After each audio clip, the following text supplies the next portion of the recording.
Sa ngayon nga po, wala naman po tayong namataan na sama ng panahon sa loob ng ating area of responsibility. Ngunit meron po tayong 4 na weather systems na magdadala po ng mga pag-ulan sa ating bansa. Unahin po muna natin itong shear line o yung linya kung saan nagsasalubong ang hanging amihan at ang easterlies. At ito po yung nagdadala ng mga kaulapan sa may Cagayan, maging dito din po sa may Isabela, Quirino at Nueva Vizcaya at pati na rin po sa may Cordillera Administrative Region. Kahit posible po yung mga kalat-kalat na pag-ulan, pagkulog at pagkidlat. Yung amihan naman nakakaapekto dito sa may Batanes, maging sa may Ilocos Region, kaya posible din po yung mga pag-ulan.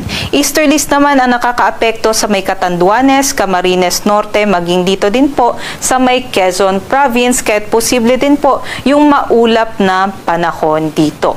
At lastly, yung Intertropical Convergence Zone or yung pagsasalubong ng hangin galing sa Northern and Southern Hemisphere, ito po yung nakakaapekto sa may Palawan, maging dito din po sa malaking bahagi ng Mindanao, particular na po sa may Basilan, Tawi-Tawi, sa may Sulu, maging dito po sa may Zamboanga Peninsula at sa may Sorsogon and Davao Region, kaya't posible po sila makaranas sa ngayon ng mga maulap na panahon.